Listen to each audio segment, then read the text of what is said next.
Hello, this is The Harboring Light. I'm Mary. I give a conservative perspective about the world around me.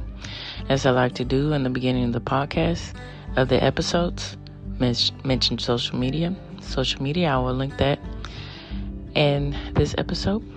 And audio platforms, I am on Spotify for podcasters. I'm on Overcast. I'm on Pandora. And I'm looking to grow to wherever you enjoy your podcast. I'm on that. So this episode is Halloween theme, the continuation of everything that I'm talking about in the month of October. It has to do with pumpkins, remember the science of pumpkins, and also some little fun activities you can do with the kiddos for Halloween. So let's go and let's talk about it.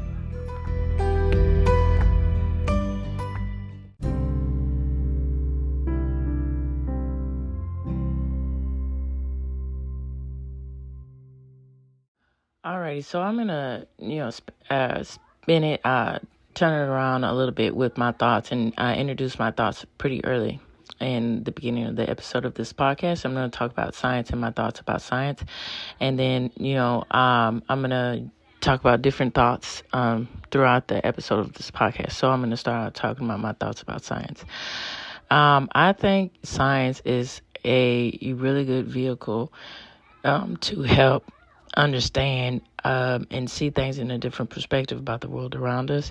And I think it's one of those things when you appreciate science and get down in deep in understanding of science, it helps to look at things and make you think about things in a deeper way and dig deeper and understand and not accept things at face value, which I think is the whole premise behind science.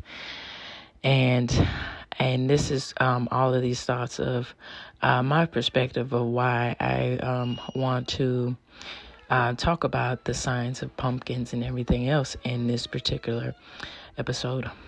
And I also think that digging deep into science helps you to challenge in a way. It doesn't necessarily always happen.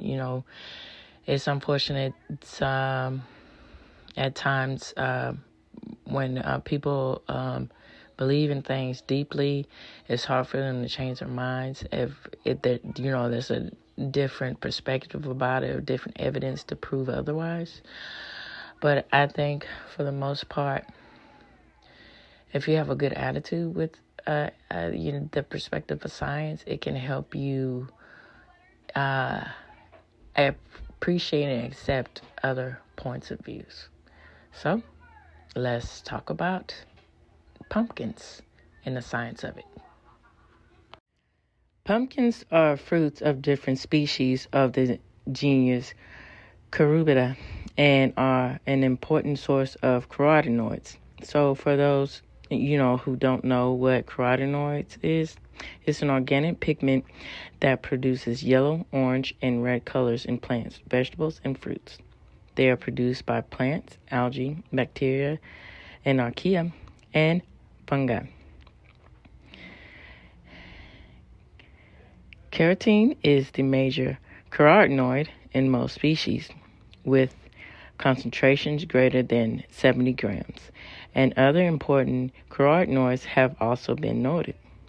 Variations in the carotenoids content in pumpkins occur even within the same species or variety, depending on growing conditions.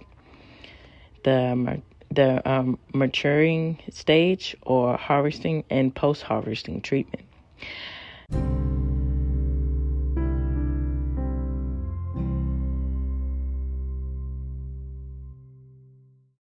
Now, isomerization of these compounds consequently reducing biological activity and are losing color is what happens. Now, the intensity of these reactions depends directly on factors such as temperature and contact with oxygen and light, to add on to this.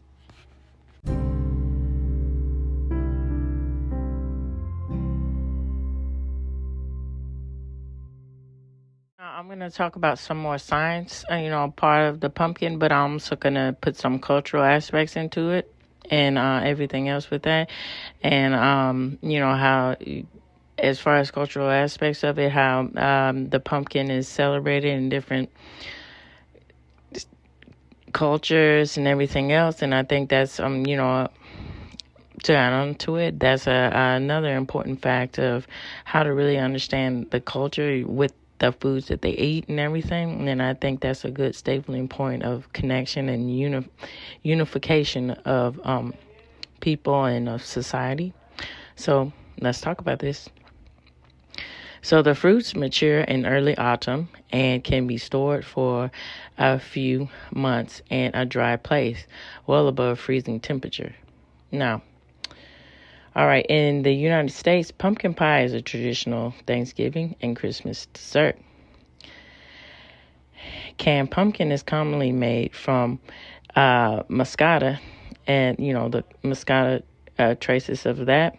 And then this also happens as a tradition in Canada, too, with the pumpkin pie and all that, and may be mixed with other winter squash, such as butternut squash or the muscata.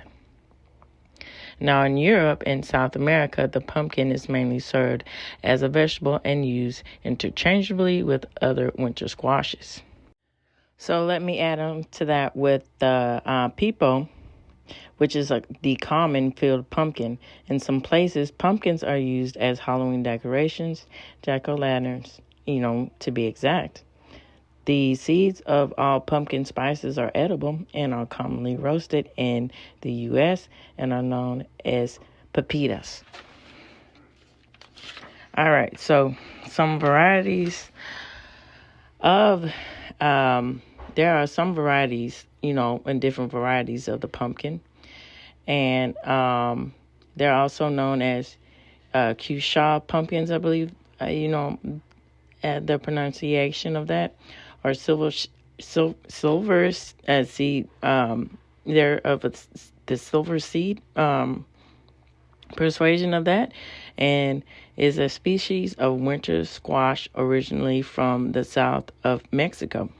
It is cultivated in the Americas for its national value, with its flowers and its shoots and its fruits being harvested for their nutritional value. The seeds of the plant are used for sauces as well.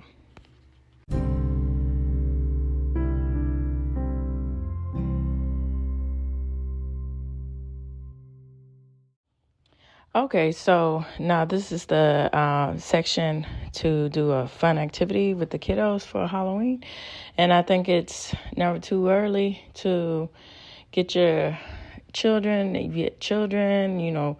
however it is in the family, your relatives, and so on and so forth, to get them, with the understanding of STEM and science and all of that, and just get their creative juices going. So this particular experiment has to do with salted pumpkins, decorating pumpkins and using salt with that. So the activity time for this is 20 minutes. And also to add on to the additional for this, I will add this link in the episode of this podcast. So, you're interested in doing other experiments, learning more, everything else, and, STEM activities, feel free and look at that link. Okay, so getting back to it, the activity time is 20 minutes. The additional time is 1 hour, and then added to that, an hour and 20 minutes to be exact. So the difficulty of this is easy, and the estimated cost is $5. Now the material: salt, decorative pumpkins, water, plate, tools that you will use for this is a stove or a hot plate and a pot. Now let's jump into the instructions. Now, number one, you boil, excuse me for that, you boil a cup of water in a small pot. Now, number two, you add enough salt so that crystals form on the surface of the water. it will look like a sheet of thin ice.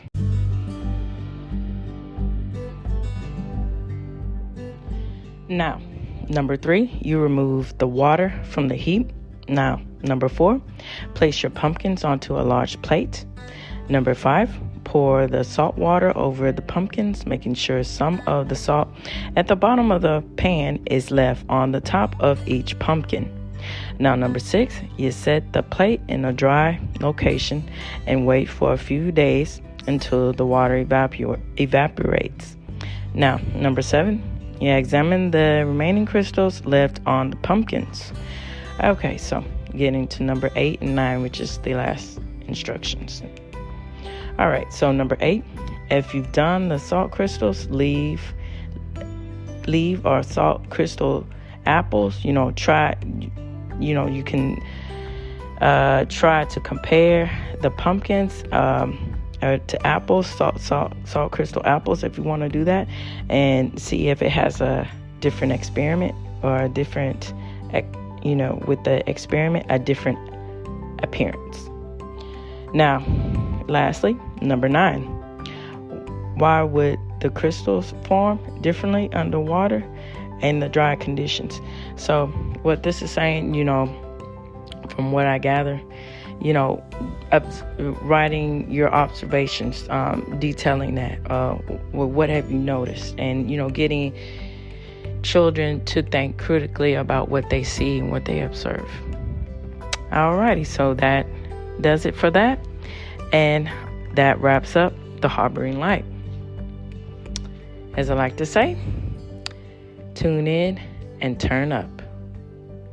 And take care. Bye-bye now.